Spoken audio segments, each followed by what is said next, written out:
Hello, everybody. This is Greg Kushniewski, and this is the Between the Points podcast. So today we're going to have a fun little podcast. It's going to be a short version, and we're going to be talking about why you're not reaching your goals. 3 signs you need a coach, and it's not what you think. The number one sign you need a coach is that you get mad because you missed your shot.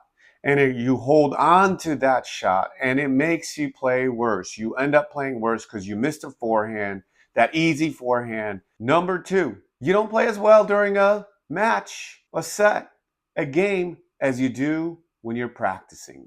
And then finally, number 3, you get mad after you lose a match and you hold on to it for a day, a week, a month.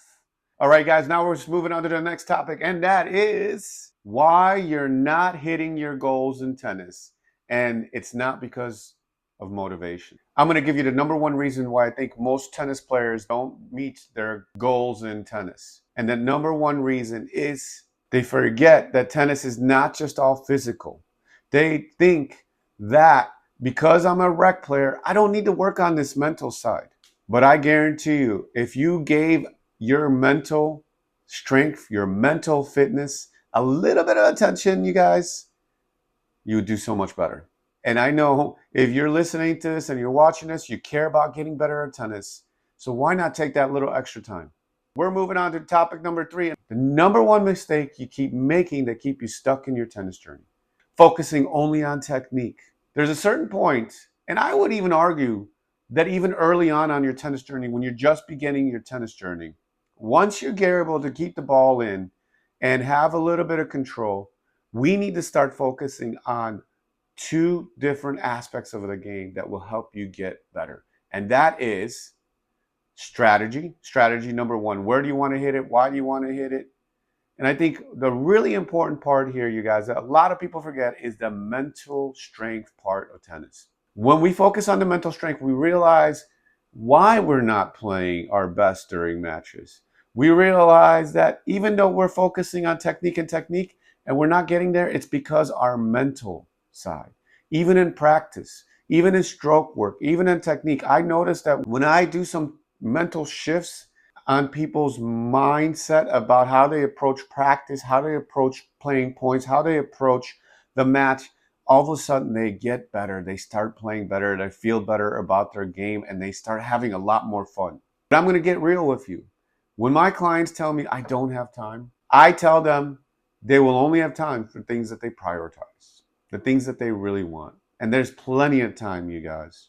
The hard truth is that how much time do we waste watching social media, going on our phones? How much time do we spend in bed rolling around? How much time do we spend watching TV? If you care about getting better in tennis, if you care about improving, it doesn't take a lot more extra time. It takes 5, 10, 15 extra minutes that you need to just find in your day to do some things to help you get better. It's as simple as looking at strategy. It's as simple as reading a sports psychology book. I get it. You got a lot of stuff going on. You got kids, you got work, you got career. This is only supposed to be fun. And I'm telling you, if you just put a little attention and you put a little love towards the mental side, you are going to be a better tennis player. And you're going to have way more fun, and you're going to win more points, because that is a key. That is a huge part of tennis that I think people miss, especially on the recreational level. My client just had their biggest breakthrough by shifting what he focuses on during practice. And we started focusing every practice, 15 minutes, serve plus 1. Serving, returning, hitting your plus 1, and that was it. And when we focused on that, his game changed. He was making more serves in, he was making more returns in, he was being aggressive on that first shot and winning those points that mattered. Because you guys, all it takes is shifting from focusing on the things that really only happen very few times to shifting what happens a lot. 70% of all points end within the first 4 shots. And I believe most of us are not paying attention to those 4 shots enough. So start paying attention to the first 4 shots. The serve, the return, the plus 1, and the return plus 1. And I guarantee you that shift will happen just like it happened for Jim.